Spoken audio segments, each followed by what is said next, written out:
Friends, मेरा नाम उमा जिंदल है और आपका बहुत बहुत स्वागत है आपके अपने YouTube channel commerce net point पर।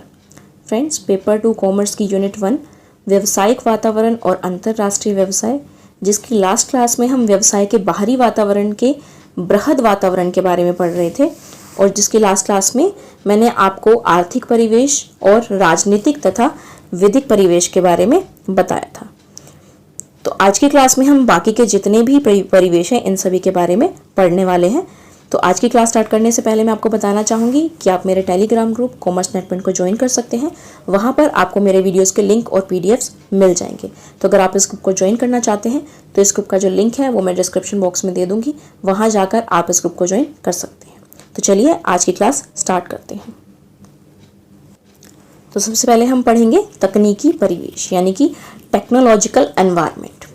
तो देखिए, तकनीकी परिवेश क्या होता है। तकनीक यानी कि नई नई टेक्नोलॉजी को लाना और उसको यूज करना, ये परिवेश किसके अंदर आता है, हमारा तकनीकी परिवेश के अंदर आता है। ठीक है, तो देखिए, तकनीकी परिवेश में वह सभी कारक सम्मिलित हैं जो सेवाओं तथा उत्पादों के उत्पादन में प्रयुक्त प्रक्रियाओं तथा मशीनों के संबंध में जानकारी से संबंधित है। ठीक है, यानी कि अगर कोई भी मान लीजिए व्यवसाय कर रहा है, ठीक है, तो उसको ये जानना बहुत ज़रूरी है कि आज के टाइम में मार्केट के अंदर नई नई क्या टेक्नोलॉजीज आ रही हैं, चाहे वो उत्पाद बना रहा है या फिर वो सेवाएं प्रदान कर रहा है। ठीक है, उत्पादों को अगर बना रहा है तो उसे नई टेक्नोलॉजी यूज़ करके उत्पाद बनाना होगा, और अगर वो सेवाएं प्रदान कर रहा है तो उसके अंदर भी हमारी जो नई टेक्नोलॉजीज आ रही है कि फास्टर हम सर्विस उनको प्रोवाइड करा सके, तो उनको उसके अंदर लाना होगा, तभी वो व्यवसाय चला सकते हैं। नहीं तो वो आज के टाइम में व्यवसाय को नहीं चला सकते, जहां पर एक नई नई टेक्नोलॉजीज को लेकर के लोग प्रोडक्ट्स बना रहे हैं, नई नई जो हमारे पास वैरायटीज आ रही है प्रोडक्ट्स की बहुत सारी, तो उनको ध्यान में रखते हुए ही किसी को व्यवसाय इसके अंदर चलाना होता है। जैसे कि मान लीजिए पिछले टाइम के अंदर क्या होता था कि हमारे जो कंप्यूटर्स होते थे वो बहुत बड़े बड़े होते थे, है ना, तो उस टाइम पे इतनी टेक्नोलॉजी नहीं थी। बट आज के टाइम में क्या हो चुका है, जो हमारे कंप्यूटर्स हैं वो हम हाथ में अपने स्मार्टफोन के रूप में लेके घूम सकते हैं, है ना।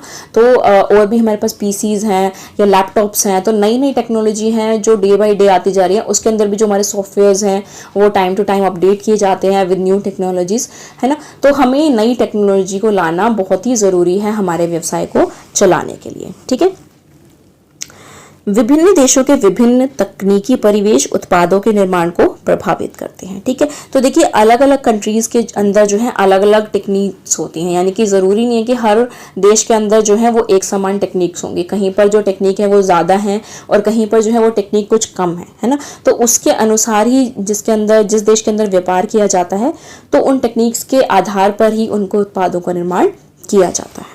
ओके, उसके बाद नेक्स्ट है हमारा जनसांख्यिकी वातावरण। तो देखिए, जनसांख्यिकी वातावरण, जनसांख्यिकी यानी कि ये टोटली हमारा जनसंख्या यानी कि पॉपुलेशन के ऊपर डिपेंड होता है कि वहाँ की जो हमारी जहाँ पर हमें व्यवसाय करना है वहाँ की जो पॉपुलेशन है वो कितनी है, किस तरीके की है, क्या वहाँ पर बच्चे ज़्यादा हैं या युवावस्था ज़्यादा या वृद्धावस्था ज़्यादा है। ठीक है, तो ये सभी चीज़ें इसके ऊपर आधारित होती हैं। ओके, तो देखिए, जनसांख्यिकी विशेषताएं जनसंख्या के संयोजन तथा आकार के साथ संबंधित होती है। सामान्यतः देश में जनसंख्या का वास्तविक आकार घरेलू बाजार के आकार के निर्धारण में महत्वपूर्ण भूमिका अदा करता है। यानी कि जितना बड़ा हमारा जनसंख्या का आकार होगा, व्यवसाय चलने के उतने ही जो है आसार होते हैं कि व्यवसाय उतना ज़्यादा चलेगा। ओके, परंतु बाजार का वास्तविक आकार जनसंख्या के गठन की प्रकृति पर आधारित होता है। इसलिए जनसांख्यिकीय कारक जैसे जनसंख्या का आकार तथा विकास दर, अनुमानित जीवन आयु संयोजन। तो देखिए, जनसांख्यिकी कारक के अंदर सिर्फ जनसंख्या आकार नहीं बल्कि और भी चीजें होती है, जैसे कि किसी देश के अंदर उसकी विकास दर कैसी है। ठीक है, वो कंट्री जो है कितनी डेवलप है, तो जितनी ज्यादा डेवलप होती है तो वहां पर व्यवसाय चलाने के उतने ही ज्यादा स्कोप होते हैं। ओके, अनुमानित जीवन यानी कि जो वहां पर जितने भी पीपल्स रहते हैं उनकी आयु कितनी है। ओके, क्या वहाँ पर लोग जो है वो वृद्धावस्था तक जाते हैं या नहीं, या फिर मतलब युवावस्था में ही मतलब 40-50 के आसपास उनकी उम्र है। ठीक है, या फिर वहाँ पर मतलब टोटली मिलाकर कि एवरेज एज क्या है वहाँ पर। ओके, आयु संयोजन यानी कि वहाँ पर किस उम्र के कितने लोग हैं, मतलब वृद्धावस्था ज़्यादा है, युवावस्था ज़्यादा है, या फिर बाल्यावस्था ज़्यादा है। ठीक है, लिंग संयोजन यानी कि गर्ल्स कितनी हैं या जेंट्स कितने हैं वहाँ पर। ओके, नैतिक संयोजन यानी कि वहाँ पर व्यवसाय का जो नैतिक चीज़ें वो किस स्तर पर है वहाँ पर। जनसंख्या का ग्रामीण शहरी वितरण यानी कि जो जनसंख्या है वो ग्रामीण क्षेत्रों में ज़्यादा रहती है या शहरी क्षेत्रों में ज़्यादा रहती है, क्योंकि ग्रामीण क्षेत्रों में जो है वो लोगों की आय कम होती है तो वहाँ पर व्यवसाय भी कम चलते हैं, है ना। शहरी क्षेत्रों में अगर आय ज़्यादा होती है तो वहाँ पर व्यवसाय भी अधिक चलते हैं। उसके बाद आय विशिष्ट स्तर, शिक्षा का स्तर यानी कि एजुकेटेड पीपल हैं या नहीं, या कितने लोग एजुकेटेड हैं, क्योंकि ये भी चीज़ें हमारे प्रभावित करती हैं। उसके बाद परिवार का आकार, पारिवारिक जीवन चक्र, व्यवसाय कैसा है वहाँ पर, धर्म मतलब धर्म भी एक तरीके से हमारा जनसांख्यिकी कारक होता है, क्योंकि धर्म के अकॉर्डिंग ही लोग चीज़ें खरीदते हैं, उनके त्योहार होते हैं वो अलग होते हैं। ओके, उनकी जो आदतें होती हैं वो अलग होती हैं। उसके बाद नेशनैलिटी आदि सभी व्यवसाय से संबंधित होते हैं। ओके, उसके बाद देखिए जनसांख्यिकी परिवेश एक देश से दूसरे देश में भिन्न होते हैं तथा समान देश और धर्म में निहित एक स्थान से दूसरे स्थान पर भी अंतर होता है। यानी कि जो हमारा जनसांख्यिकी परिवेश होता है वो हर कंट्री का अलग होता है ना। किसी का साइज कुछ होगा, किसी का साइज कुछ होगा, कहीं पर मतलब कि मेल्स ज़्यादा है, कहीं फीमेल्स ज़्यादा हैं, या फिर कहीं पर आय ज़्यादा है, कहीं पर कम है, कोई कंट्री डेवलप है, कोई कंट्री नहीं है। ओके, और साथ ही साथ एक देश के अंदर भी अगर कोई धर्म किसी का अलग है, ठीक है, या फिर कहीं एक स्थान में यानी कि एक स्टेट की किसी की पॉपुलेशन ज़्यादा है, एक स्टेट की किसी की पॉपुलेशन कम है, कहीं पर लोग शहर में रह रहे हैं, कहीं पर ग्रामीण में रह रहे हैं, तो मतलब ऐसा नहीं है, एक स्थान से दूसरे स्थान पर भी ये भिन्न हो सकती है। ओके, उसके बाद नेक्स्ट है सामाजिक सांस्कृतिक परिवेश यानी कि सोशल कल्चरल एनवायरनमेंट, यानी कि जिस देश के अंदर हम व्यवसाय कर रहे हैं, ठीक है, वहाँ की संस्कृति किस तरीके की है। क्योंकि देखिए जितने भी लोग होते हैं किसी देश के अंदर तो उनकी अपनी अपनी संस्कृति होती है, अपने अपने धर्म के अनुसार, ठीक है, अपने अपने स्टेट के अनुसार या फिर अपनी अपनी जाति के आधार पर सबकी जो है वो संस्कृति अलग होती है और वो अलग अलग तरीके से ही व्यवहार करते हैं।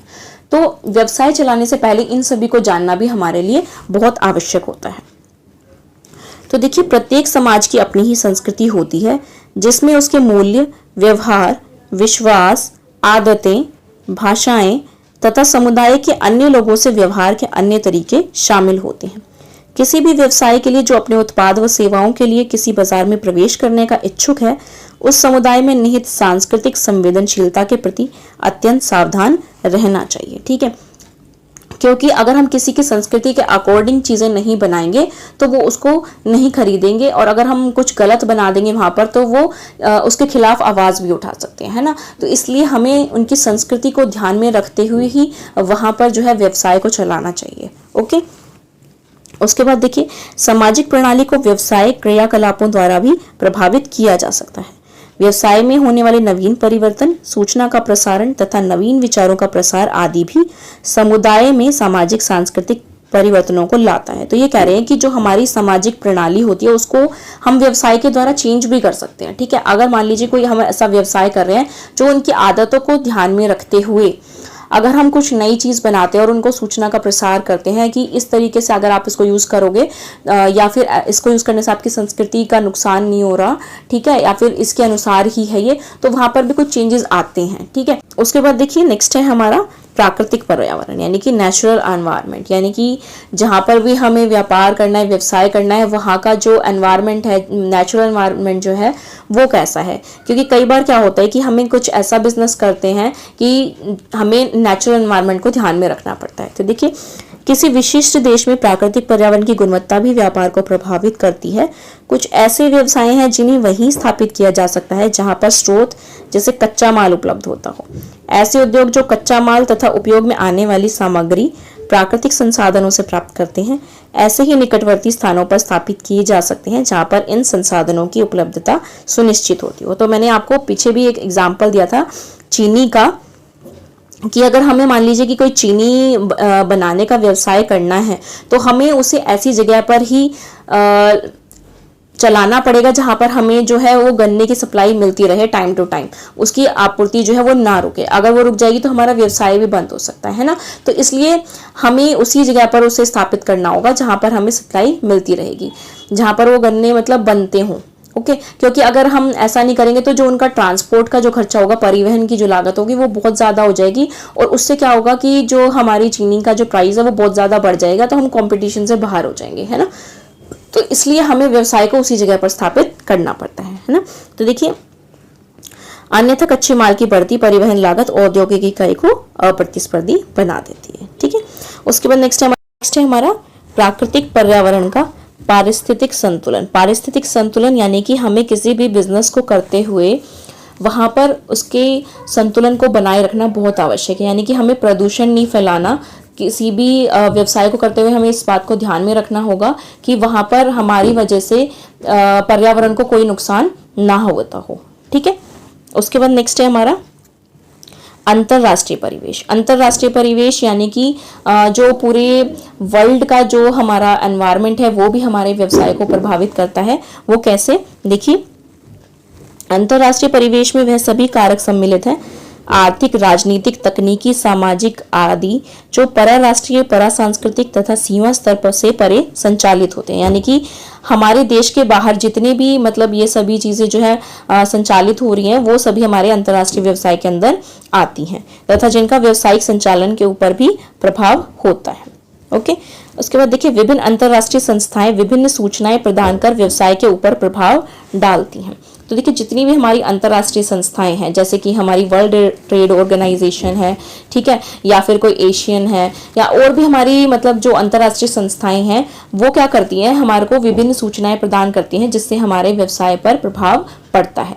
जैसे कि अगर हम लेटेस्ट अभी एक एग्जांपल लें कोरोना का, कि चीन से जब हमारा कोरोना स्टार्ट हुआ तो जो हमारी अंतर्राष्ट्रीय संस्थाएं थी उन्होंने ही सबसे पहले सूचनाएं प्रदान करी और ये बताया कि इस तरीके से ये बीमारी आ रही है तो हमें मास्क पहनना है या सैनिटाइज करना है। ठीक है, तो उससे क्या हुआ कि हमारे जितने भी व्यापार थे सैनिटाइजर बनाने वाले या फिर मास्क बनाने वाले, तो उन्होंने ज़्यादा मतलब मास्क बनाए, और तो जो अलग अलग और भी व्यापारी इसके अंदर ऐड हुए, ठीक है, इन चीज़ों को बनाने के लिए। तो ये इस तरीके से हमारे व्यवसाय पर प्रभाव डालती हैं। ठीक है, तो ये था हमारा अंतर्राष्ट्रीय व्यवसाय। तो आज के लिए इतना ही। आशा करती हूँ आपको मेरा वीडियो अच्छा लगा होगा। अगर आपको मेरा वीडियो अच्छा लगा हो तो प्लीज़ इसे लाइक कीजिए, और अगर आप मेरे चैनल पर नए हैं तो चैनल को सब्सक्राइब करिए और साथ में बने बेल आइकन को प्रेस कर दीजिए ताकि वीडियो अपलोड होते ही आपको नोटिफिकेशन मिल सके। और इस वीडियो को ज़्यादा से ज़्यादा शेयर कीजिए ताकि आपके फ्रेंड्स और रिलेटिव्स भी इस वीडियो से बेनिफिट उठा सकें। और प्लीज़ कमेंट बॉक्स में ज़रूर बताइए कि आपको मेरा वीडियो कैसा लगा। Thank you.